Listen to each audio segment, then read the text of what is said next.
Jika firman Allah gagal untuk menyelesaikan pekerjaannya di dalam hati dan kehidupan kita, penyebabnya ada di dalam diri kita sendiri. Satu hal lagi yang kurang padamu, kata Yesus, jikalau engkau hendak sempurna, pergilah, jualah segala sesuatu yang kau miliki.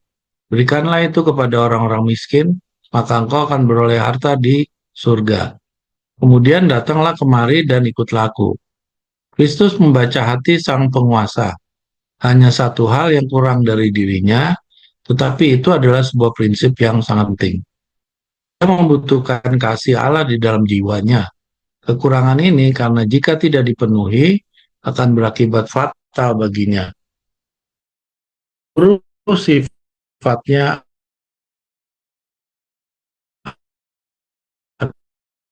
akan rusak. Dengan menerima, pilihlah pada hari ini siapa yang akan kamu layani. Manusia harus mengosongkan diri sebelum ia dapat menjadi orang yang percaya kepada Yesus secara penuh. Ketika diri sendiri ditinggalkan, maka Tuhan dapat membuat manusia menjadi ciptaan baru. Botol-botol yang baru dapat menampung anggur yang baru. Kasih Kristus akan menghidupkan orang percaya dengan kehidupan yang baru. Di dalam orang yang memandang kepada penulis dan penggenap iman kita, karakter Kristus akan dinyatakan. Kasih karunia hanya dapat tumbuh subur di dalam hati yang terus-menerus dikupas dari benih-benih kebenaran yang berharga. Duri-duri dosa akan tumbuh di tanah manapun. Mereka tidak memerlukan pengolahan. Tetapi kasih karunia harus diolah dengan hati-hati. Penghalang dan duri selalu siap untuk tumbuh. Dari pekerjaan, permurnian harus terus berlanjut. Jika hati tidak dijaga di bawah kendali Allah, jika Roh Kudus tidak bekerja tanpa henti untuk memurnikan dan memuliakan karakter, maka kebiasaan lama akan menampakkan diri di dalam kehidupan. Manusia dapat saja mengaku percaya kepada Injil, tetapi jika mereka tidak dikuduskan oleh Injil, maka pengakuan mereka tidak ada gunanya. Jika mereka tidak memperoleh kemenangan atas dosa, maka dosa akan memperoleh kemenangan atas mereka. Duri yang telah dipotong tetapi tidak dicabut akan terus tumbuh sampai jiwa mereka dipenuhi olehnya. Kristus menjelaskan hal-hal yang berbahaya bagi jiwa. Seperti yang dicatat oleh Markus, ia menyebutkan kekhawatiran dunia ini, tipu daya kekayaan, dan hawa nafsu dari hal-hal lain. Kekhawatiran akan dunia ini tidak ada kelas yang bebas dari godaan untuk mementingkan hal-hal duniawi. Bagi orang miskin, kerja keras dan kekurangan serta ketakutan akan kekurangan membawa kebingungan dan beban. Bagi orang kaya, ketakutan akan kehilangan dan banyak kekhawatiran yang mencemaskan. Mereka tidak percaya kepada pemeliharaannya yang terus-menerus. Kristus dapat memikul beban mereka karena mereka tidak menyerahkan kepadanya. Oleh karena itu, kekhawatiran hidup yang seharusnya membawa mereka kepada juru selamat untuk mendapatkan pertolongan dan penghiburan justru memisahkan mereka darinya. Banyak orang yang mungkin berbuah dalam pelayanan Tuhan menjadi bertekad untuk memperoleh kekayaan. Seluruh energi mereka terserap dalam usaha bisnis, dan mereka merasa berkewajiban untuk mengabaikan hal-hal yang bersifat rohani. Dengan demikian, mereka memisahkan diri dari Tuhan. Kita diperintahkan dalam kitab suci untuk tidak lamban dalam usaha. Roma 12 ayat 11. Kita harus bekerja keras agar kita dapat memberikan kepada orang yang membutuhkan. Orang Kristen harus bekerja. Mereka harus terlibat dalam bisnis. Dan mereka dapat melakukannya tanpa melakukan dosa. Tetapi banyak orang yang menjadi begitu asik dengan bisnis, sehingga mereka tidak memiliki waktu untuk berdoa, tidak memiliki waktu untuk mempelajari Alkitab, tidak memiliki waktu untuk mencari dan melayani Tuhan. Kadang-kadang kerinduan jiwa keluar untuk kekudusan, dan sorga. Tetapi tidak ada waktu untuk menyingkir dari hiruk pikuk dunia untuk mendengarkan perkataan yang agung dan penuh kuasa dari Roh Allah. Hal-hal kekekalan menjadi lebih rendah, hal-hal duniawi menjadi lebih tinggi. Tidak mungkin benih firman menghasilkan buah, karena kehidupan jiwa diberikan untuk memelihara duri keduniawian. Di sepanjang perumpamaan tentang penabur, Kristus menggambarkan perbedaan hasil dari penamburan yang bergantung pada tanahnya. Dalam setiap kasus, penabur dan benih adalah sama. Dengan demikian, ia mengajarkan bahwa jika firman Allah gagal untuk menyelesaikan pekerjaannya di dalam hati dan kehidupan kita, penyebabnya ada di dalam diri kita sendiri. Tetapi hasilnya tidak berada di luar kendali kita.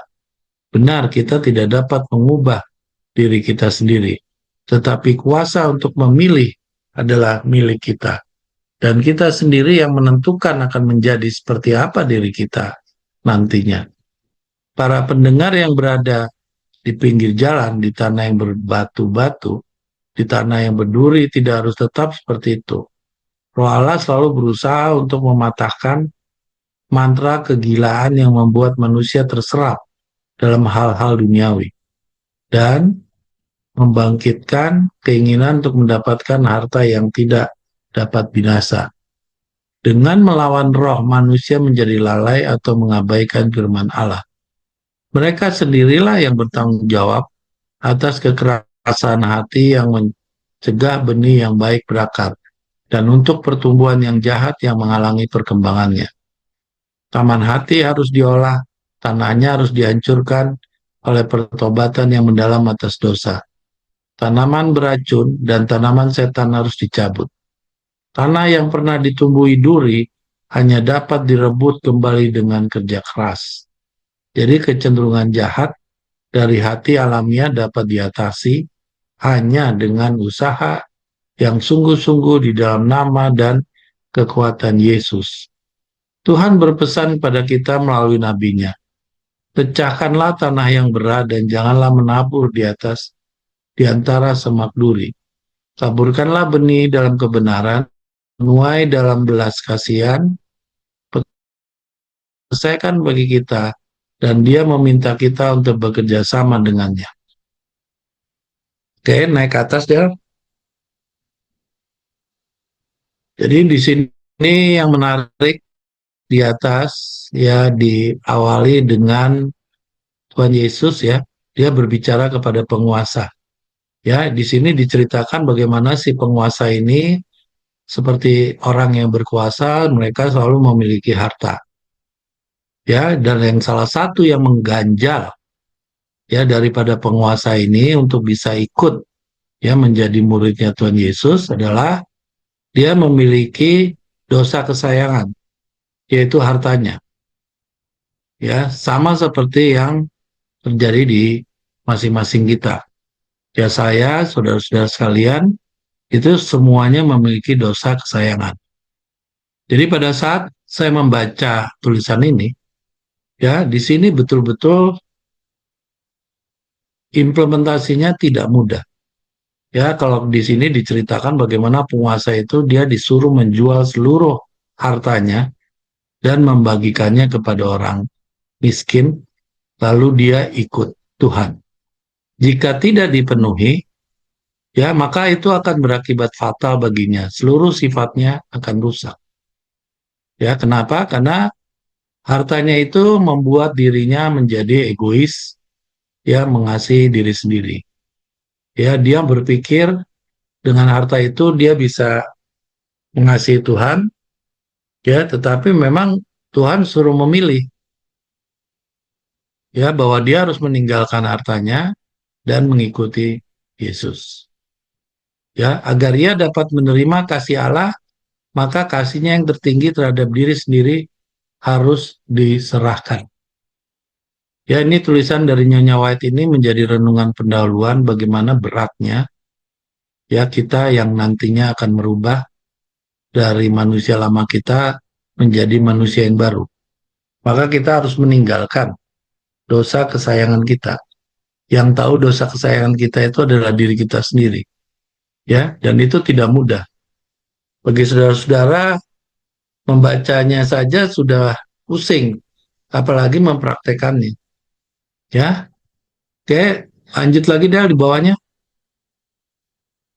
Tadi ada ayat yang disampaikan itu yang menarik buat saya. Manusia harus mengosongkan diri sebelum ia dapat menjadi orang yang percaya kepada Yesus secara penuh. Ya, jadi manusia harus mengosongkan diri. Ya, mengosongkan diri ini dalam pemikiran saya, ya, setelah saya baca berulang-ulang, tanpa ada roh yang membantu, kita tidak akan pernah bisa mengosongkan diri. Ya, apalagi kita meninggalkan seluruhnya yang sudah tadi kita baca untuk kita mempersiapkan diri.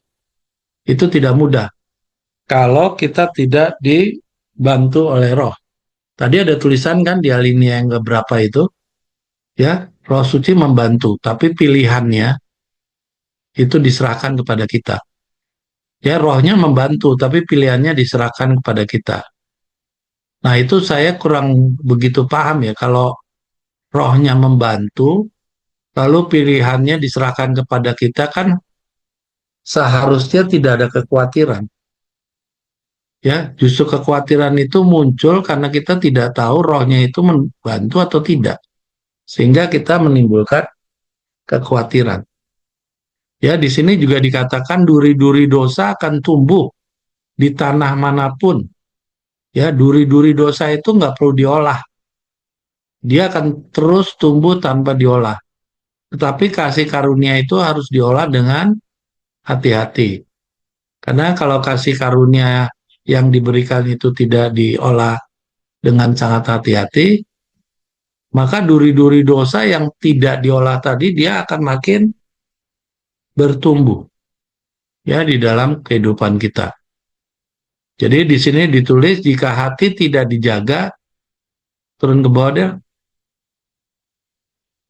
Jika hati tidak dijaga di bawah kendali Allah, jika Roh Kudus tidak bekerja tanpa henti untuk memurnikan dan memuliakan karakter, maka kebiasaan lama akan menampakkan diri di dalam kehidupan. Ya, ini kata kuncinya. Jika hati tidak dijaga di bawah kendali Allah, jika Roh Kudus tidak bekerja tanpa henti untuk memurnikan dan memuliakan karakter, maka kita tidak akan pernah ya merubah kebiasaan lama kita, akan menampakkan diri kebiasaan lama itu selalu dalam kehidupan kita. Ya, nanti mungkin dari Saudara Ren bisa disampaikan kalau pandangan saya, ya kalau kita punya hati sudah kita serahkan kepada Tuhan Allah, tapi Roh Kudus itu tidak bekerja, maka kita tidak akan pernah bisa merubah karakter. Ya, saya pribadi itu setiap hari sedang mencoba untuk saya itu tidak mengumpat. Saya pengen suka mengumpat. Ya, mengumpat itu dalam pengertian kalau ada yang ngejengkelin saya, sudah keluar tuh segala macam sumpah serapah. Apalagi kalau sesama orang gitu ya, wah itu udah semua kebun binatang udah keluar dari mulut saya. Terus saya berusaha setiap hari untuk nggak keceplosan gitu loh kebiasaan saya yang jelek itu. Tapi sangat sulit gitu ya kalau misalnya Roh Kudus tidak bekerja di dalam hati saya. Belum apa-apa ada salah sedikit, saya udah pasti ngumpat. Gitu. Udah pasti keluar kata-kata kebun binatang saya itu.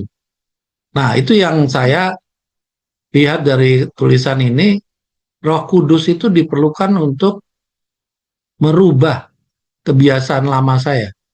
Kalau tidak, ya dia akan terus kebiasaan lama itu terpelihara dalam kehidupan saya sehari-hari.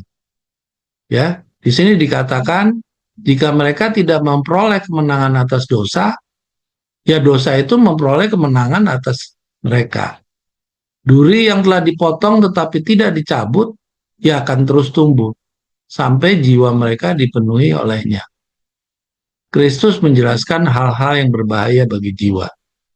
Jadi di sini tidak ada kelas yang bebas dari godaan untuk mementingkan hal-hal duniawi.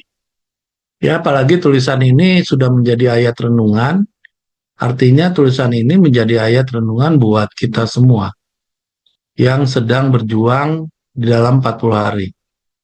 Ya, di sini ditulis oleh Nyonya White bagi orang miskin. Mereka memiliki ketakutannya sendiri. Apalagi orang kaya, dia lebih memiliki ketakutannya sendiri. Ya, karena yang namanya kekhawatiran hidup, semua orang ketakutan. Bagaimana nasibnya kelak? Ya, kalau dia melakukan sesuatu yang sama sekali dia tidak tahu apa yang akan jadi kelak. Terus ke bawah, jadi di sini dikatakan tidak ada satupun kelas ya yang tidak tergoda untuk mementingkan hal-hal duniawi. Lanjut ke bawah. Kita diperintahkan dalam kitab suci untuk tidak lamban dalam usaha. Ya, di sini kita dikatakan ya kita juga harus berusaha ya. Supaya nantinya kan saya pernah baca di dalam kerajaan itu ya kita nantinya akan mengajarkan Injil, tetapi kan di dalam kerajaan itu juga ada kehidupan. Ya, kehidupan seperti sebuah layaknya kehidupan ya di dalam kerajaan pasti ada orang yang bekerja, ada makanan yang mesti disiapkan dan seterusnya. Ya, hal-hal kekekalan menjadi lebih rendah, hal-hal duniawi menjadi lebih tinggi. Tidak mungkin benih firman menghasilkan buah karena kehidupan jiwa diberikan untuk memelihara duri keduniawian. Jadi kata kunci yang bisa saya sampaikan buat renungan, kita tidak akan mungkin bisa merubah karakter kebiasaan lama kita, ya biarpun kita sudah menyerahkan sepenuhnya kepada kendalinya Tuhan Yesus, tapi kalau roh itu tidak mengendalikan kita, ya dosa itu tetap akan ada terus, bertumbuh di dalam kebiasaan lama kita. Karunia-karunia Allah yang tadi seharusnya kita pelihara dan kita perjuangkan, itu akan kalah dengan kebiasaan-kebiasaan lama. Yaitu kesimpulan saya ya. Karena memang susah, tidak mudah Anda menjadi karakter manusia yang baru selama 40 hari. Apalagi kalau saya baca ya, di grup kita kan bolak-balik, Saudara Rain itu selalu mengatakan harus bisa sama dengan karakternya Tuhan Yesus. Bukan main. Saya setiap kali baca tulisannya adik saya itu, ini makin saya udah makin saya dibantai ini udah. Karena hampir setiap hari saya nggak pernah bisa itu ngejalanin karakter manusia yang baru. Banyak masalah, apalagi kan saya bisnis gitu ya. Kadang-kadang kalau saya lagi nggak dapet apa yang saya mau, wah itu udah kesal gitu sayanya. Nah ya itu yang jadi maksud saya, kita sudah berdoa paginya, kita mengampun dosa malamnya, tapi toh kita juga masih mengeluarkan kebiasaan lama kita. Ya mungkin nanti Saudara Ren bisa nambahkan bagaimana ayat renungan ini bisa kita terapkan dalam kehidupan kita sehari-hari. Ya karena banyak tulisan-tulisan ini di mana kita harus merubah kebiasaan lama kita menjadi karakter kita yang baru. Tapi kok tanpa roh Allah kita tidak akan mungkin bisa melakukannya. Ya kita ini manusia gitu. Jadi sangat sulit gitu. Apalagi kalau kita memang dari sifat karakter yang memang keras gitu ya. Itu kadang-kadang untuk merubah macan itu lalu menjadi binatang yang lemah lembut itu susah. Ya kan saya pernah baca itu macan tutul atau apa gitu ya, kuda zebra, dia nggak mungkin dia bisa dibuang zebranya itu untuk menjadi kuda biasa. Ya, itu yang bisa saya sampaikan buat saudara-saudara sekalian, nanti bisa dikoreksi, ditambahkan oleh saudara Rain. Amin. Terima kasih. Terima kasih, Victor. Bung Victor sudah banyak mengulas, menghubungkan dengan bagaimana pengalaman kehidupan kita. Kenapa sih kita kalau bicara bacaan-bacaan Nyonya White kita sering menghubungkan dengan kehidupan? Kenapa? Jawabannya adalah karena tulisan Nyonya White lebih cenderung berbicara tentang hukum moral. Tapi sedangkan tulisan Victor Rutten kita jarang menghubungkan dengan kehidupan. Kenapa? Karena Victor Rutten difokuskan untuk mempersiapkan jalan. Ya, dia membicarakan hal-hal yang akan datang. Ketika dia berbicara tentang hal-hal yang berkaitan dengan moral, biasanya Victor Rutten mengutip ya dari tulisan-tulisan Ellen G. White. Jadi kita harus bisa membedakan tugas dari masing-masing juru kabar yang Tuhan datangkan ke dunia ini. Ya, Nyonya White punya tugas untuk membangun moral dengan kabaran 3 malaikatnya. Victor Rutten bertugas untuk mempersiapkan jalan, ya, mempersiapkan jalan untuk orang-orang bisa menyambut kedatangan Tuhan secara tiba-tiba di Ka'bah. Dia mempersiapkan dengan hal-hal yang akan datang. Pada kesempatan sahabat ini saya nanti akan membicarakan 2 hal itu. Karena saya melihat ada kita pernah diskusi di dalam grup nubuatan berbicara, saya pikir ada baiknya kita kembali lagi mereview, refresh pemahaman kita tentang perbedaan antara hukum upacara dan hukum moral. Saya berharap sebenarnya adalah saudara-saudara kita yang dari Ambon, seperti Om Oto dan Romel, karena sekian lama mereka kan tidak mengikuti Zoom. Mungkin ada Zoom-Zoom kita yang membicarakan 2 hal itu yang mendalam, mereka tidak ikuti. Tapi ya kita berharap saja mereka masih mau membuka website. Jadi rekaman suara kita bisa mereka ikuti. Ya, terima kasih. Jadi Victor, kita sudah bisa membaca dari, kita sudah bicara dari renungan pendahuluan ini. Kalau saudara lihat di dalam renungan pendahuluan ini kita ambil dari buku Call to Stand Apart. Call to Stand Apart ini adalah buku Nyonya White yang saya ambil dari website yang kita punya saudara sebelum meninggal telah memberikan kepada saya linknya. Jadi kalau tanpa diberikan mungkin saya nggak pernah menemukan link ini. Ini ternyata bukunya Nyonya White ini luar biasa banyak. Ya, jadi saudara bisa lihat buku ini aja judulnya aja sudah aneh, yaitu panggilan untuk berbeda. Jadi a call to stand apart. Jadi kita disuruh berdiri berbeda dari orang-orang yang lainnya. Jadi artinya di sini sudah ditunjukkan Nyonya White jauh-jauh hari sebelum ada Victor Rutten sudah memberitahu bahwa umat Allah itu harus bertabiat yang berbeda dengan orang pada umumnya. Ya. Nah, di dalam bacaan yang kita tadi ikuti, kita diperlihatkan bagaimana kita harus menjadi orang yang berbeda. Itu dulu yang kita membuka sebelum kita bahas materi di dalamnya. Kita baca dulu dari judul buku yang menjadi referensi bacaan kita ini. Kita coba lihat. Ini dari setiap paragraf yang saya coba tampilkan ini istimewa. Dan judulnya saudara bisa lihat ya. Judulnya ini saya sebenarnya ini tidak ada judul dari buku ini. Bukunya judulnya di setiap babnya. Tapi saya sendiri yang memberikan judul. Ya.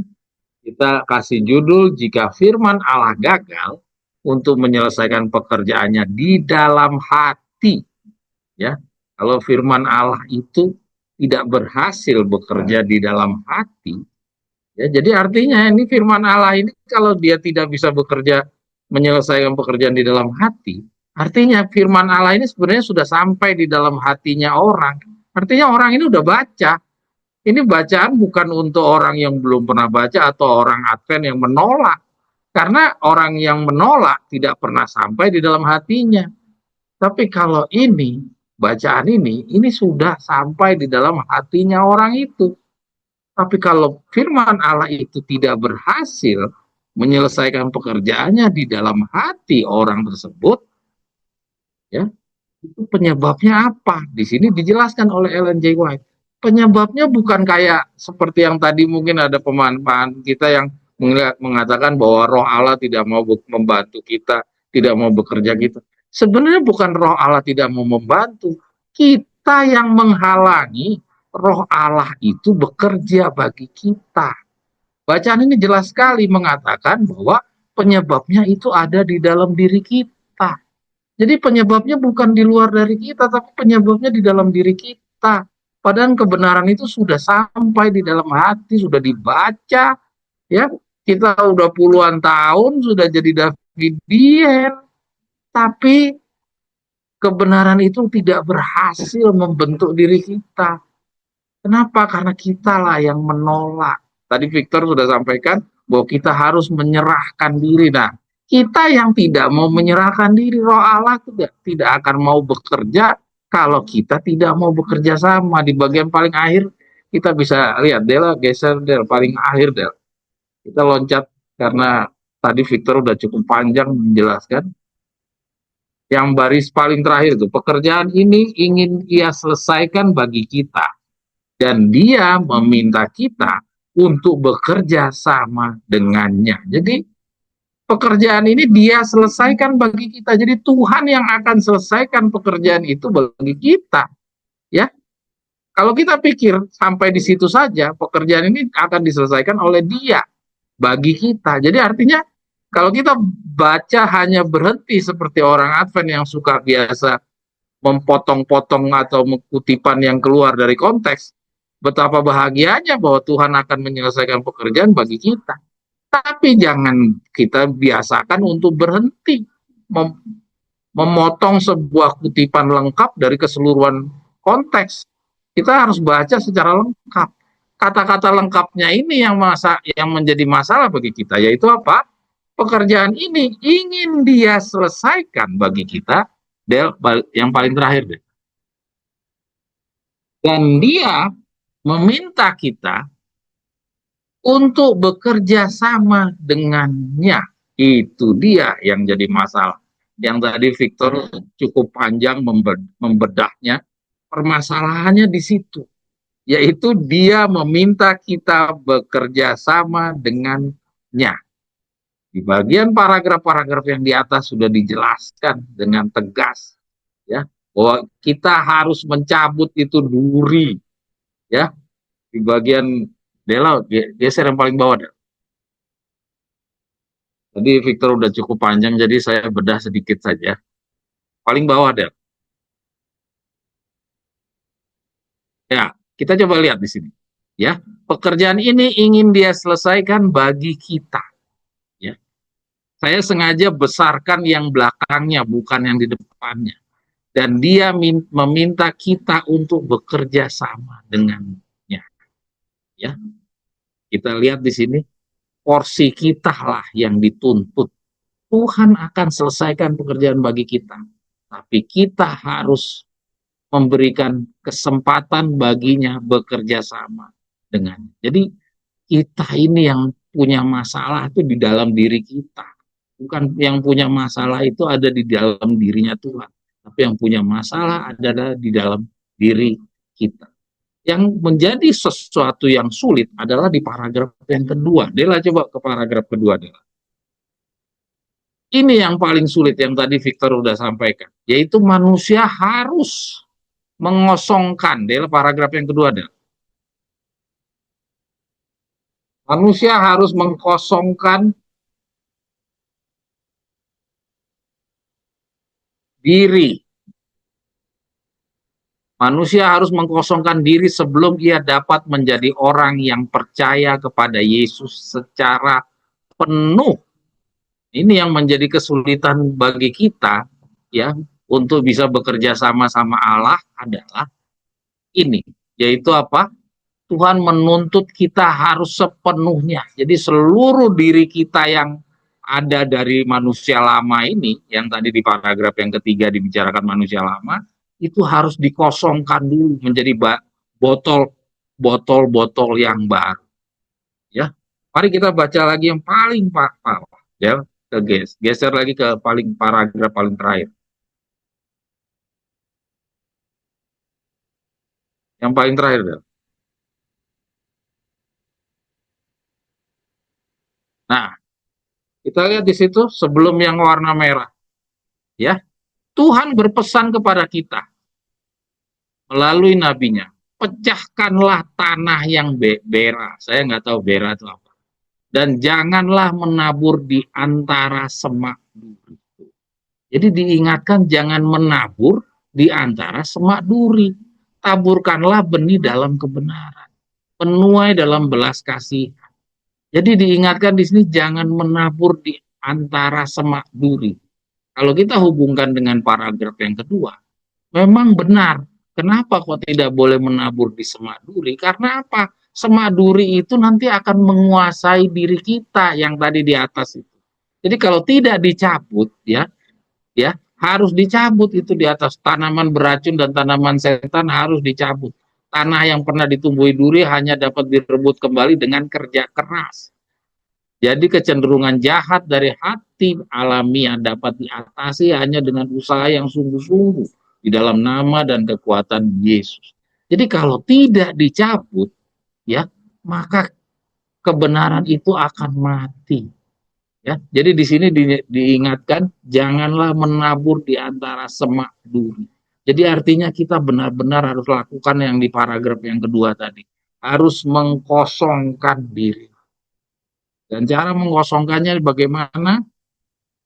Ya, mengosongkannya kita sudah baca di beberapa tulisan yang lainnya yang tentang bagaimana pengalihan jabatan dari buku dasar-dasar kepercayaan umat Davidian. Kita baca di secara perlahan-lahan menyusut sampai sepenuhnya hanya Tuhan Allah saja yang menjadi perhatian kita. Di sanalah jawabannya. Makanya di sini kalau kita baca ada tadi satu nasihat tentang soal berbisnis. Ya, dikatakan apa? Ini mereka harus terlibat dalam bisnis dan mereka dapat melakukannya tanpa melakukan dosa. Ini paragraf yang ke satu paragraf di atasnya deh. Yang satu paragraf di atas ini deh. Ya, kita lihat di sini. Ya, kita harus bekerja. Nah, itu yang tadi dah. Del, yang tadi dah.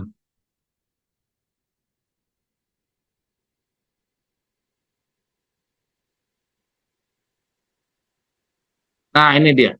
Ya, setelah kita diperintahkan dalam kitab suci untuk tidak lamban dalam usaha. Ya, artinya apa di sini? Ini banyak pesan sebenarnya di dalam renungan pendahuluan ini.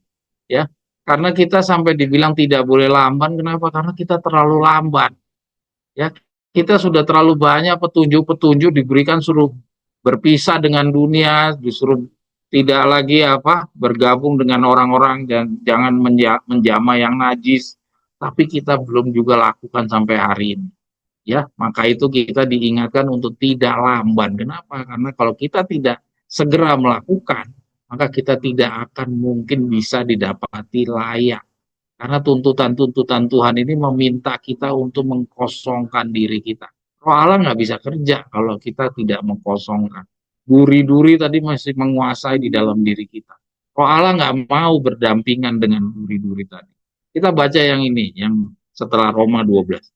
Kita harus bekerja keras agar kita dapat memberikan kepada orang yang membutuhkan. Orang Kristen harus bekerja, ya.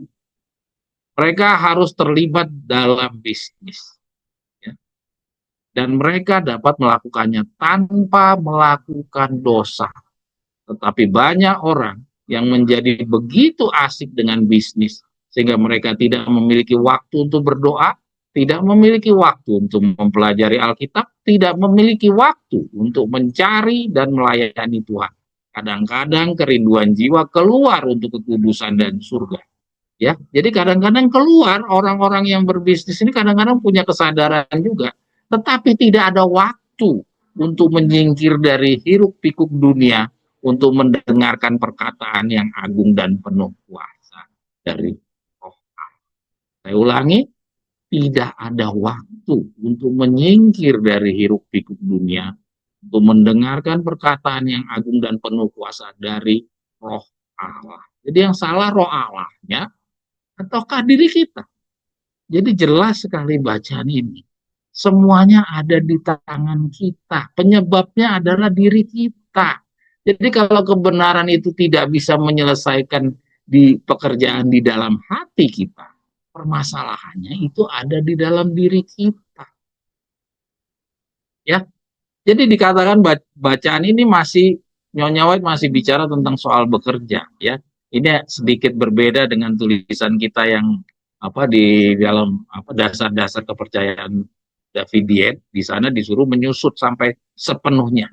Ya, ini bacaan ini sebelum kita melaksanakan hal tersebut. Tapi sebelum melaksanakan hal tersebut, di sini dinasihatkan kalau orang bisnis dia harus bagaimana?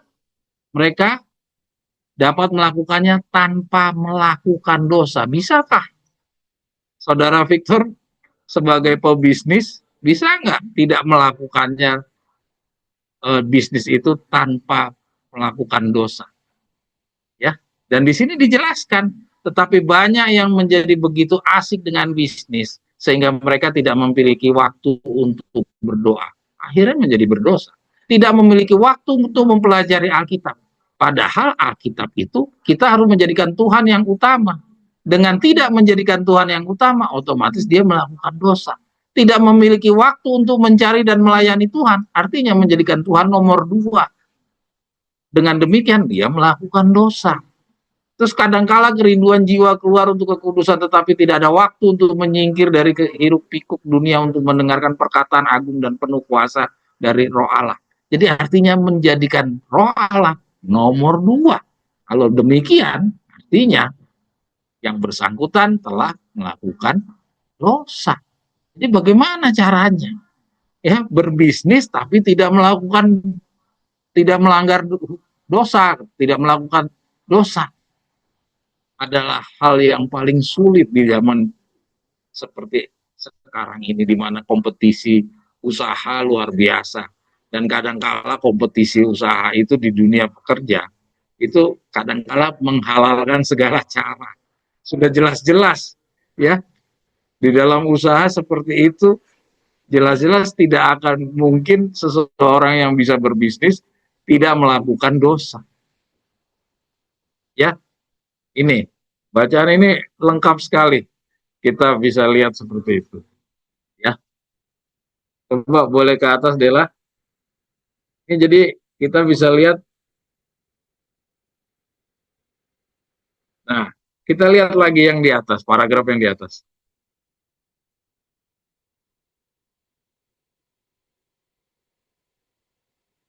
Ya, tadi sudah disampaikan oleh Victor, tidak ada kelas yang bebas dari godaan untuk mementingkan hal-hal dunia. Ya, jadi tidak dipungkiri kita sekarang ini semuanya kena jadi sasaran. Paragraf yang bawahnya dia. Ya, kita lihat di situ yang diwarna-warnain merah, Del. Nah, duri-duri dosa akan tumbuh di tanah manapun. Ini tadi Victor udah sampaikan juga, ya. Tidak memerlukan pengolahan. Jadi nggak perlu dirawat, tidak perlu disiram, tidak perlu diberikan pupuk, ya. Itu duri-duri dosa itu dengan sendirinya bisa bertumbuh. Tetapi kasih karunia harus diolah dengan hati-hati. Beberapa saat yang lalu kita ingat ada postingan dari Saudara Veno, ya, tentang kasih karunia. Di mana kasih karunia itu hanya diberikan kepada manusia karena manusia jatuh dalam dosa. Pada malaikat tidak. Kenapa? Artinya kasih karunia itu ada hanya karena ada dosa.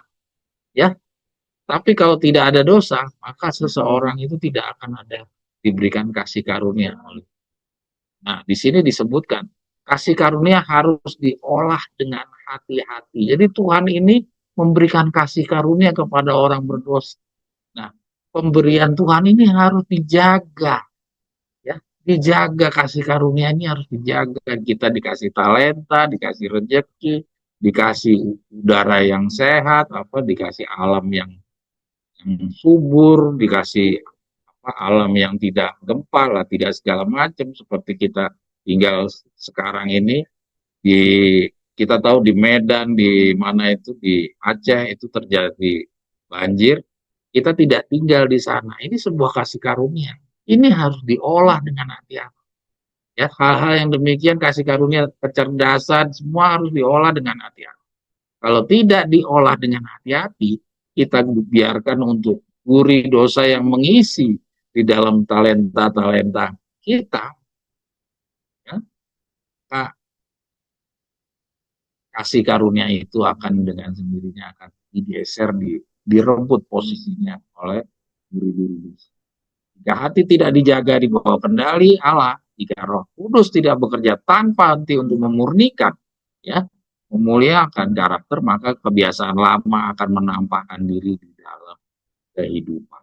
Padahal kita sebelumnya kan tadi disuruh apa, mengosongkan, ya, disuruh mengosongkan diri. Tapi kalau kita nggak menjaga, ya, kasih karunia itu tidak dijaga, maka kebiasaan lama kita akan menampakkan kembali.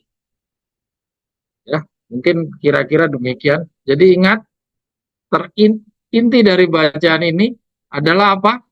Kegagalan itu bukanlah di luar kekuasaan kita. Ya, kita penyebab dalam segala kegagalan kebenaran itu bisa menyelesaikan pekerjaannya di dalam hati orang-orang yang sudah baca kebenaran ini. Ya, di dalam hati orang yang sudah baca loh ya, bukan buat orang yang tidak mau baca. Di dalam hati orang yang sudah baca, itu kegagalan itu bisa terjadi. Itu karena penyebabnya adalah diri kita, bukan orang. Kira-kira mungkin itu renungan pendahuluan kita. Jadi ingat, semuanya ada di tangan kita. Berhasil atau gagal, bagaimana hari ini, bagaimana hari nanti, itu semuanya kita yang menentukan. Bukan Tuhan yang memberikan jalan kita, tapi kita yang menentukan. Tuhan akan bekerja sama dengan kita apabila kita mau dibuat sesuai dengan apa yang Tuhan minta. Kalau kita tidak mau menyerahkan diri, kita mau malah menolak bantuan daripada Tuhan, bantuan daripada tuntutan-tuntutan yang Tuhan juga sampaikan. Di sini dikatakan Kristus menjelaskan hal-hal berbahaya bagi jiwa. Jadi kalau petunjuk-petunjuk yang Tuhan sudah berikan tentang bahaya-bahaya bagi jiwa, kita abaikan, kita remehkan, cuman itu aja. Bisa lah itu nanti kami tinggalkan. Sementara ini saya sementara lakukan yang ini dulu. Nanti bisa saya lakukan belakangan. Nah, kalau kita sudah berbuat seperti itu, jangan harap Roh Allah akan memaksakan kita. Ya, Roh Allah hanya bekerja kalau kita mau bekerja sama dengan dirinya. Oke, kira-kira seperti itu. Jadi kita harus ingat bahwa semuanya yang menentukan berhasil atau tidaknya kita menjadi 144.000 atau tidak menjadi 144.000, itu semua ditentukan oleh diri kita sendiri, bukan pihak di luar daripada kita. Apalagi Tuhan. Tuhan sudah sangat murah bagi kita. Kira-kira demikian. Mari kita lanjut. Dela, silakan Del.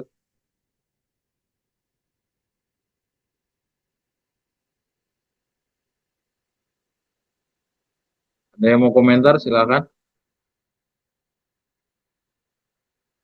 Ya, ini sedikit kita merefresh ya tentang, kita perlu paham tentang sistem hukum ganda. Kita harus paham ya, kalau misalnya ada di antara kita yang masih belum bisa membedakan antara hukum upacara dan hukum moral, mungkin bacaan ini nanti akan mengajak kita untuk memahami kembali atau merefresh kembali. Ya, kita coba lihat di sini ada dua cerita yang kita akan bedah. Mudah-mudahan kita punya waktu yang cukup ya.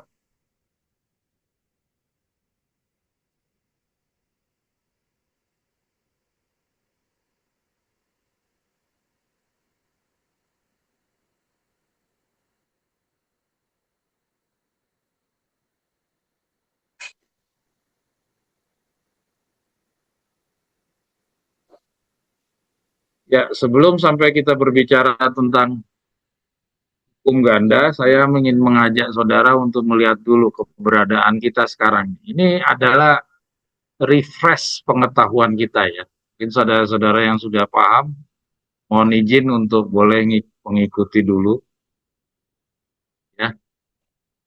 Karena ini direkam, jadi harapannya bagi saudara-saudara kita yang tidak mengikuti Zoom nanti satu saat mereka bisa buka, mereka bisa mengikuti.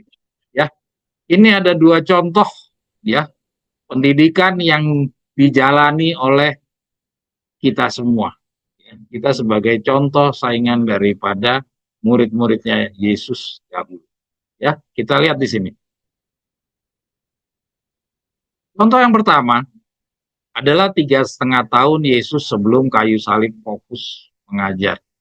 Ya, sebelum kayu salib, Yesus fokus mengajar bersama-sama muridnya di bait suci gereja-gereja. Ya, saudara sekalian, silakan baca bolak-balik Alkitab. Saudara akan menemukan bahwa kapan Yesus mengajar pergi dari satu bait suci dari gereja ke gereja bersama murid-muridnya. Ya, saudara pasti temukan itu di dalam periode saat Yesus belum disalib.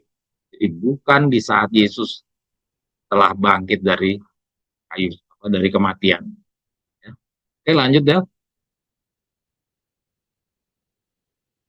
Nah, kita lihat di gambar.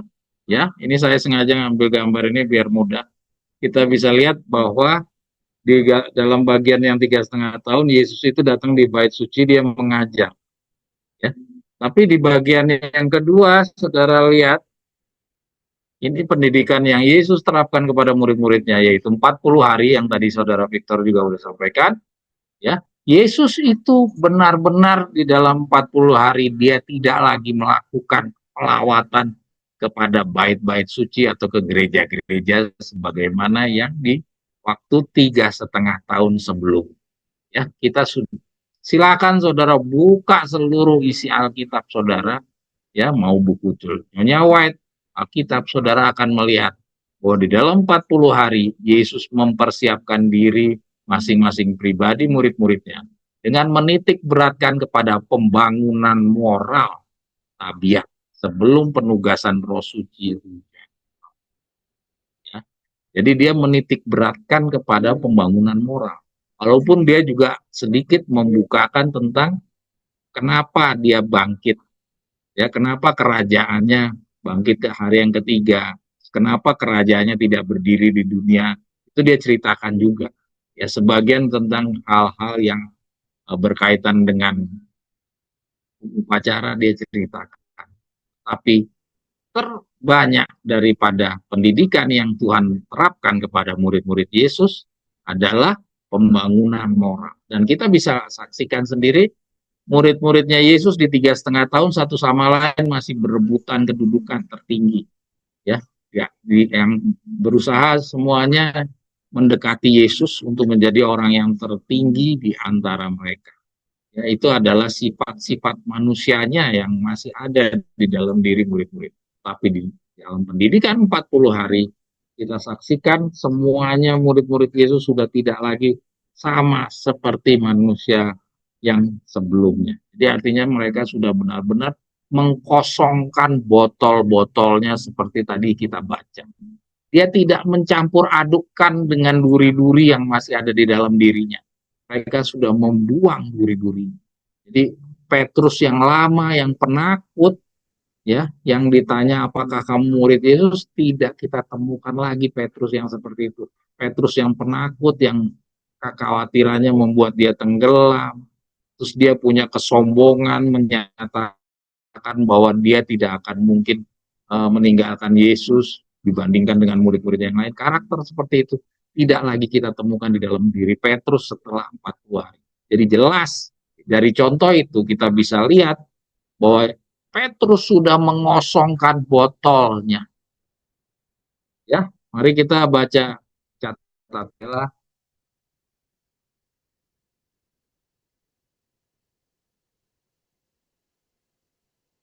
Kita baca yang dihitamkan saja deh. Ya, kita geser lagi deh.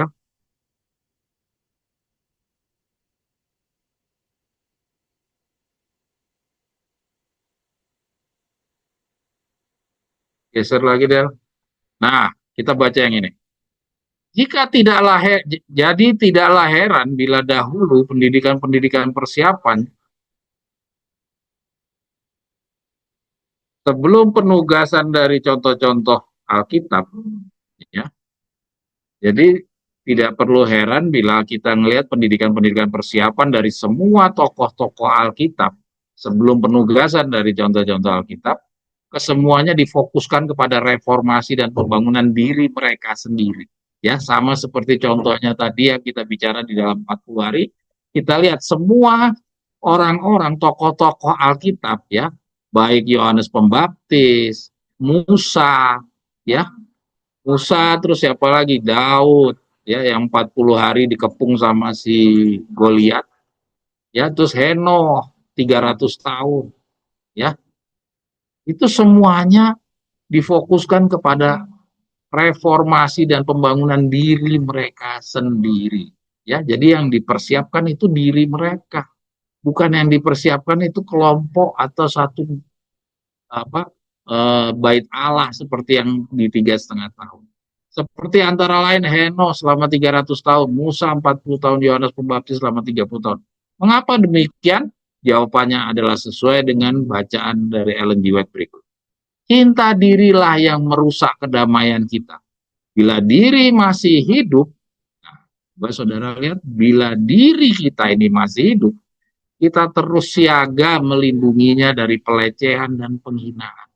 Ya, jadi kalau diri kita ini masih hidup, kita selalu melindungi diri kita dari hinaan, dari pelecehan orang, diremehin, dipermalukan. Kita menjaga diri kita, bukan kita mau menjaga orang lain, tidak.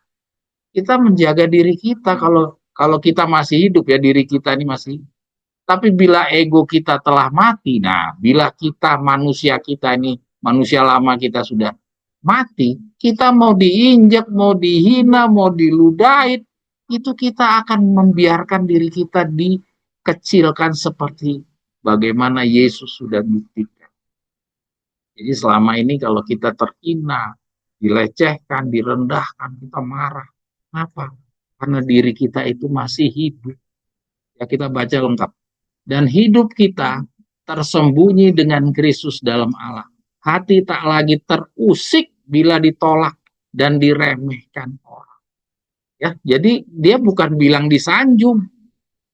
Ya, yang dikhawatirkan itu dihina. Karena tidak ada orang yang bersedia dihina. Bukan hanya orang kaya yang tidak mau terhina. Orang miskin pun juga tidak mau ada yang dihina. Ya, pengangguran pun kalau dibilangin dia pengangguran, orang cacat dibilang cacat, orang itu tersinggung. Ya, kenapa? Karena dia masih memiliki dirinya hidup di dalam kehidupan sehari-hari. Ini harus dimatikan. Kita akan tuli terhadap celaan dan buta terhadap caci maki atau hina. Kasih itu sabar, kasih itu murah hati, ia tidak cemburu, ia tidak memegahkan diri, dan tidak sombong, ia tidak melakukan yang tidak sopan, dan tidak mencari keuntungan dirinya sendiri. Ia tidak pemarah dan tidak menyimpan kesalahan orang lain. Ia tidak bersuka cita karena ketidakadilan, tapi karena kebenaran ia menutupi segala sesuatu, percaya segala sesuatu, mengharapkan segala sesuatu, sabar menanggung segala sesuatu, kasih tidak berkesudahan. Dan ini ditunjukkan oleh Yesus. Kita sudah lihat bagaimana Yesus, jadi kita bisa lihat dari kata-kata Nyonya White ini, artinya Yesus dirinya sendiri itu sudah mati. Dirinya sendiri itu sudah mati. Ya. Sehingga waktu Yesus dikasih mahkota duri, ya, diludahin, dicambuk, dipukul, dihina, apapun juga dilakukan kepada dia, sama sekali dia tidak melindungi dirinya. Dia tuli terhadap celaan dan buta terhadap caci maki atau hina. Kita disuruh menjadi seperti itu. Itulah hasil akhir dari 40 hari. Dan Demikian juga kita sudah dapatkan Petrus. Kita lihat Paulus ya di penjara. Ya, kita sudah lihat bagaimana Petrus, adakah dia mencintai dirinya, melindungi dirinya? Tidak ada satu rasul-rasul yang melindungi dirinya. Semuanya membiarkan dirinya dianiaya dan sampai mereka di titik darah penghabisan, sampai mereka meninggal tidak ada yang membela dirinya. Ya, artinya benar kata-kata Nyonya White ini kita bisa lihat di dalam pribadi rasul-rasul dahulu, dan kita sebagai contoh saingan daripada buah-buah pertama ya yang sudah mati, yaitu murid-muridnya Yesus, kita juga harus menjadi hal yang sama. Ya. Hanya itu menjadi sesuatu yang sulit karena kita harus mengkosongkan dulu botol kita tadi yang kita bisa lihat dari bagaimana murid-murid dahulu. Kesucian bukanlah dicapai melalui suatu perasaan terbang yang menggembirakan, melainkan adalah hasil daripada terus-menerus mati untuk dosa. Bukan sekali-sekali, tapi terus-menerus. Dan senantiasa hidup bagi Kristus. Kesalahan-kesalahan tidak mungkin dapat diluruskan. Juga reformasi-reformasi tidak mungkin dapat dilaksanakan di dalam tabiat oleh usaha-usaha yang hanya sekali-sekali dan lemah. Adalah hanya oleh usaha yang tekun dan lama, disiplin yang ketat, dan perjuangan yang keras, maka kita akan menang. Kita punya waktu tinggal 1 tahun. Saudara, kalau kita masih hidup di dalam kehidupan kita yang sehari-hari seperti ini, apalagi seperti contohnya tadi Victor, ya, sulit untuk menahan amarah. Kalau kita masih hidup di dalam lingkungan kita hidup yang seperti ini, yang memancing emosi amarah kita terus-menerus, tapi kita tidak menyingkir dari sana, apakah mungkin kita bisa meninggalkan karakter manusia kita yang lama? Maka itu tulisan Nyonya White, Victor Uteh telah memberikan jalan pada kita, yaitu kita menyingkir, kita berpisah dari dunia, kita mengasingkan diri, kita mencari tempat yang memungkinkan kita bisa melaksanakan tuntutan-tuntutan Tuhan ini tanpa mendapatkan gangguan. Walaupun dibilang cobaan itu tetap ada, tapi usaha kita adalah bagaimana perjuangan keras kita ya untuk meninggalkan manusia yang lama kita. Kita harus mengosongkan botol kita. Kalau kita tetap berada di tempat yang memicu emosi, memicu amarah, memicu karakter kita yang lama, kecintaan kita kepada dunia ini, masih tetap aja kita berada di tengah-tengah itu. Ya, seperti yang saya selalu kasih contoh tentang orang yang mau meninggalkan rokok, apabila ia masih berada di lingkungan perokok dengan asap rokok selalu tercium di hidungnya, apakah mampu dia untuk benar-benar patuh, konsisten, berhenti merokok? Saya nggak yakin. Ya. Karena rata-rata orang-orang yang narkoba pun harus dikeluarkan dari lingkungan dia bergaul dengan pemakai-pemakai narkoba. Ya. Demikian juga kita pelanggar hukum. Supaya kita mau bebas dari pelanggaran hukum, kita harus keluar dari para lingkungan-lingkungan yang pencipta-pencipta pelanggaran. Kita juga harus keluar. Supaya apa? Karena apa di sini dia bilang? Usahanya bukan untuk hanya sekali-sekali dan lemah. Kalau boleh hanya sekali-sekali dan lemah, ya nggak apa-apa. Masalahnya harus konsisten. Ini yang menjadi satu hal yang kita harus perhatikan, nasihat Nyonya White dan Victor Uteh tentang kita mengasingkan diri dan tidak lagi menjamah yang najis. Adalah hanya oleh usaha yang tekun dan lama, disiplin yang ketat, dan perjuangan yang keras, maka kita akan menang. Adakah saudara lihat orang-orang yang melaksanakan tuntutan Tuhan dengan jalan setengah-setengah tapi dia diterima oleh Tuhan? Tidak ada. Semua harus dengan usaha keras. Bagaimana Daniel menjaga dirinya di dalam kerajaan. Bagaimana seorang Abraham menjaga kesetiaannya dia. Bagaimana dengan orang yang hanya setengah-setengah seperti Lot. Yang setengah-setengah dia tadinya mengikuti Abraham, terus dia setengah-setengah. Akhirnya dia masuk ke kota Sodom dan Gomora. Penurutannya tetap dia lakukan di kota Sodom dan Gomora, tapi dia tidak lagi seperti waktu dia masih bersama-sama dengan Abraham.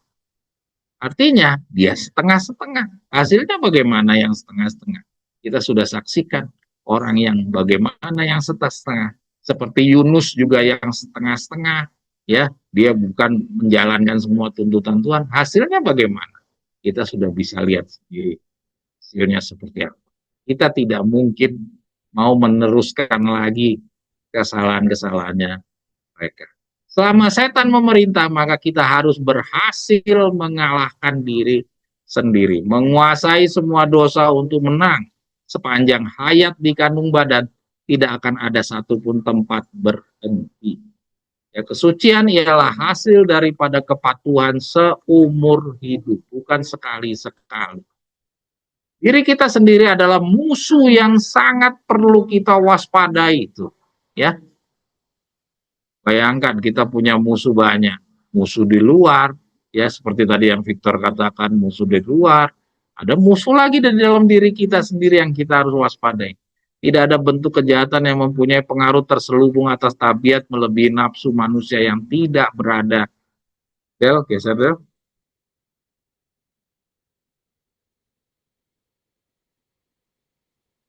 Mana tadi?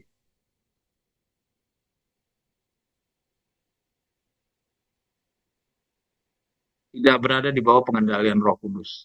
Tidak ada kemenangan lain yang dapat kita raih yang lebih berharga daripada kemenangan atas diri sendiri.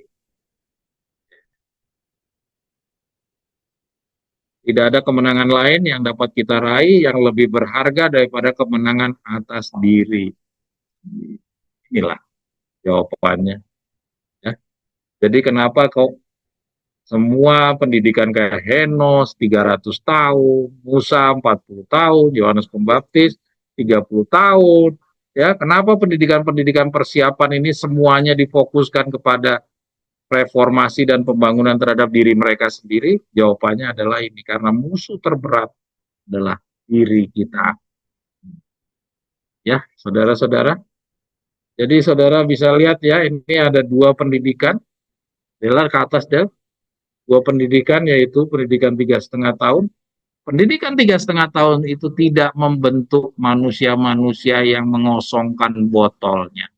Ya, terbukti di ujung 3,5 tahun kita lihat semua murid-murid masih saja mencari usaha untuk lebih unggul daripada yang lainnya. Ya, mereka mencari kedudukan di dalam kerajaan niawinya yang mereka harapkan. Tapi di dalam pendidikan 40 hari itu disamakan dengan 40 tahunnya Musa, 30 tahunnya Yohanes Pembaptis, 300 tahunnya Henokh, yaitu apa? Pembangunan dan reformasi terhadap diri sendiri. Oke? Jadi sudah bisa ya dipahami ya bahwa fokusnya di dalam pendidikan persiapan, yaitu pendidikan 40 hari sebelum melakukan suatu penugasan, ya, sebagaimana Henos, sebagaimana Musa, sebagaimana Yohanes Pembaptis, ya, semuanya adalah titik fokuskan kepada diri kita sendiri. Jadi kalau saudara memandang yang hidup di dalam tahun 2025 ini memandang masih perlu ngajar ke gereja, saudara amati aja orang-orang yang terus-menerus gempur-gempur gereja. Apakah karakternya dia sudah sesuai dengan karakternya Yesus? Dirinya sudah mati? Apakah dia dihina, dia bisa sabar? Bisakah dia dikecilkan, diremehkan, dia sabar? Kalau dia ternyata masih juga orang emosional, maka kita bisa dapat jawaban. Dia tidak akan menjadi salah satu dari rombongan 100. Karena contohnya memberikan gambar. Murid-murid Yesus semuanya harus meninggalkan manusia lamanya. Dela lanjut kepada bacaan yang berikutnya. Ya, ini saya mengangkat lagi supaya kita semua harus paham apa yang berbeda antara kita sekarang dengan pendidikan yang sebelum. Kita sekarang berada di dalam pendidikan yang mana? fokusnya kemana. Kita nggak usah bingung ngelihat saudara-saudara kita yang sesama Davidian sibuk ngajar sana, ngajar sini, terus mereka memamerkan punya anggota udah ratusan lah segala macem. Kalau kita lihat di Facebook semua pada lempar apa sedang menyerang gereja Advent.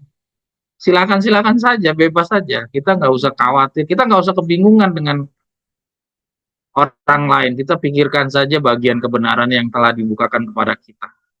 Ya, yang kita khawatirkan itu persiapan kita, bukan kita khawatirkan kesamaan kita dengan orang lain. Kita tidak perlu khawatir bahwa jumlah kita sangat kecil atau kita kalah daripada saudara-saudara kita. Kita bukan cari kemenangan di dalam beragama ini, tapi kita berjuang untuk bisa melaksanakan sesuai dengan demikian firman Tuhan. Inilah lanjut deh. Mungkin kalau di dunia, di dalam kehidupan sehari-hari kita berkompetisi, ya kita selalu ingin lebih dari teman-teman, atau kita kalau boleh kita lebih beruntung dari orang lain, kita dapat rezeki yang mungkin lebih atau seperti apa. Tapi di dalam hal beragama kita tidak cari keunggulan. Ya.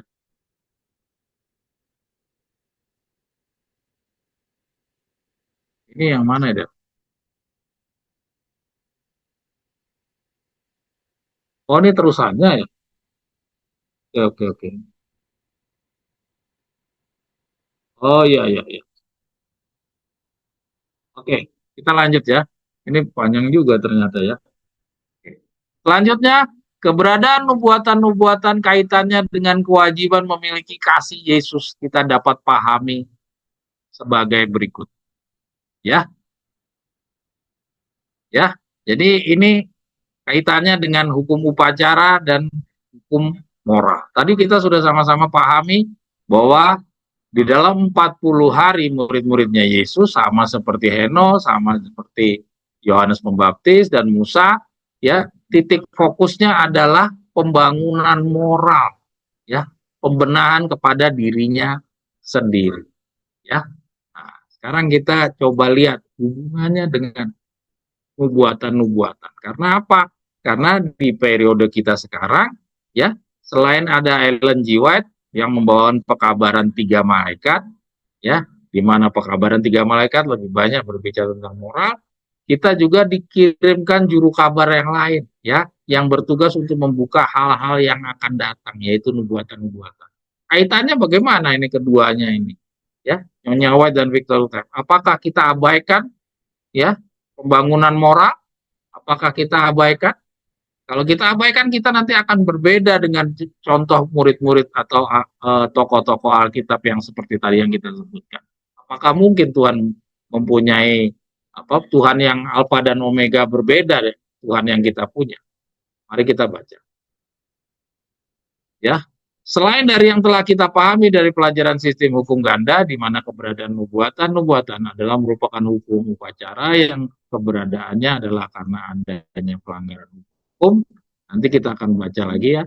Maka untuk lebih lanjut memahami secara ringkas, kita dapat juga memahaminya dari kutipan-kutipan. Ya. Apapun yang berupa nubuatan-nubuatan, sekaliannya itu akan disingkirkan. Nah, ini hubungannya antara nubuatan dan hukum upacara. Ya. Apapun yang berupa nubuatan-nubuatan. Ya. Jadi yang disampaikan oleh Victor Utef, ya memang Victor Utef datang, dia membuat dunia menjadi terang benderang. Ya, dia mempersiapkan jalan bagi kehadirannya Yesus secara tiba-tiba ke Ka'bah. Dia berbicara tentang hal-hal yang akan datang, nubuatan-nubuatan dia bukakan. Tapi apakah nubuatan-nubuatan ini menggantikan tentang hukum moral dari Ellen G. White yang kita tadi bicarakan? Bacaan ini menjawab, apapun yang berupa nubuatan-nubuatan, sekaliannya itu akan disingkirkan. Ya, apapun yang berupa karunia-karunia lidah, ya, kemampuan berbicara, kemampuan mengajar, menjelaskan, sekaliannya itu akan berakhir. Artinya itu hanya sementara semuanya. Apapun yang berupa pengetahuan, ya, pengetahuan otomatis ini pengetahuan yang berkaitan dengan nubuatan, ya itu akan dibuang. Karena kita mengetahui sebagian. Ya, kita mengetahui sebagian dari rencana-rencana Tuhan. Melalui nubuatan-nubuatan itu kita mengetahui sebagian. Dan kita bernubuat sebagian. Ya, bernubuat itu artinya mengajar nubuatan. Tetapi apabila yang sempurna itu datang, maka yang sebagian itu akan. Yang sempurna itu apa? Yang sempurna itu ya seperti waktu dulu dunia ini diciptakan. Ya, waktu dunia diciptakan yang ada hanya apa? Hanya pengetahuan tentang moral, tentang 10 hukum yang ditanamkan langsung di dalam pikirannya Adam dan Hawa.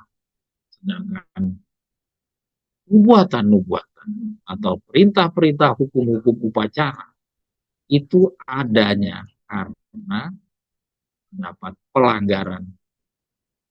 Nanti kita akan baca di dalam bacaan yang ya. Jadi kita bisa lihat di sini apabila yang sempurna itu datang, maka yang sebagian itu akan lenyap. Jadi nubuatan-nubuatan ini dianggap sebagai hal-hal yang sebagian, ya.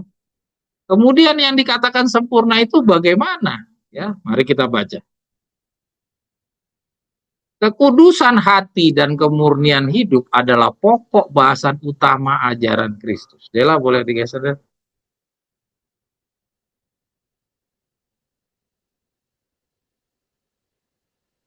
Kekuasaan,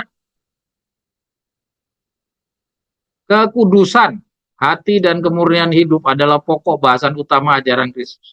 Dalam khotbahnya di atas gunung, setelah menjelaskan apa yang harus dilakukan agar diberkati dan apa yang tidak boleh dilakukan, ia berkata, karena itu jadilah sempurna, seperti Bapamu yang di surga sempurna adanya. Ya, jadi kita disuruh kembali seperti kayak Adam dan Hawa dahulu. Kesempurnaan, kekudusan, tidak ada yang kurang dari ini yang akan memberi mereka keberhasilan dalam melaksanakan prinsip-prinsip yang telah ia berikan kepada. Tanpa kekudusan ini, hati manusia bersifat egois, berdosa, dan jahat. Ya. Jadi kita bisa lihat di sini lebih condong kepada pembangunan moral. Ya. Egois itu berhubungan dengan moral, berdosa, dan jahat. Kekudusan akan menuntun pemiliknya untuk berbuah dan berlimpah dalam segala perbuatan baik. Ya. Perbuatan baik berhubungan dengan moral. Ia tidak akan pernah lelah berbuat baik, tidak pula mengharapkan kenaikan pangkat di dunia ini. Tapi ia akan menantikan kenaikan pangkat oleh keagungan surga ketika ia akan meninggikan orang-orang kudus dan suci dan ke tahtanya. Kudusan hati akan menghasilkan tindakan yang benar. Ya, jadi kita bisa lihat ya, ini yang dimaksudkan dengan kesempurnaan. Jadi kesempurnaan itu berkaitan dengan hukum. Bagaimana Allah itu murni dalam lingkupnya, demikian pula manusia harus murni dalam lingkupnya. Dan ia akan murni jika Kristus terbentuk di dalam dirinya. Nah, lihat, ya, jika Kristus terbentuk di dalam dirinya. Jadi jelas ya bahwa hukum moral lah yang harus menjadi dasar di dalam persiapan pada murid-muridnya 40 hari, 30 tahun Yohanes Pembaptis, Musa, ya, Seno, dalam sebelum dia melaksanakan penugasannya. Mereka harus murni terbentuk di Kristus terbentuk di dalam dirinya. Pengharapan akan kemuliaan karena ia akan meniru kehidupan Kristus dan mencerminkan karakternya. Keagungan luhur karakter Kristen akan bersinar seperti matahari dan pancaran cahaya dari wajah Kristus akan terpantul pada mereka yang telah menyucikan diri mereka sendiri sebagaimana ia murni. Kesucian hati akan menuntun pada kesucian. Ini yang dimaksud dengan kesempurnaan. Ya. Yang sebagian nanti akan hilang, disingkirkan, ya, buatan-buatan akan disingkirkan, digantikan yang sempurna. Dan yang sempurna inilah yang kita sekarang berjuang untuk mendapatkan yang sempurna. Bukan berarti nubuatan kita abaikan, nanti kita akan lanjut. Ya, Dela geser.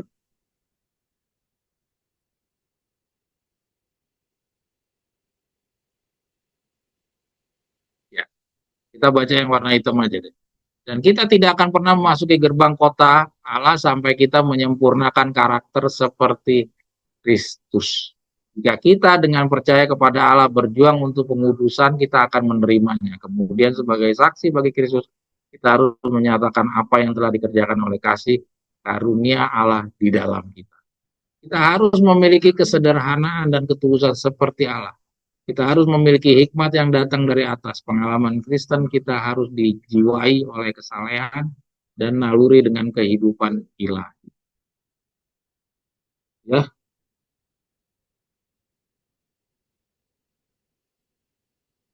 oke, kira-kira demikian. Ya, jadi jelas ya hubungannya. Kita lihat hubungannya hukum upacara dengan hukum moral adalah hukum upacara itu yang berkaitan dengan nubuatan-nubuatan itu hanya sementara. Jelas, boleh lanjut pada pembelajaran yang berikut.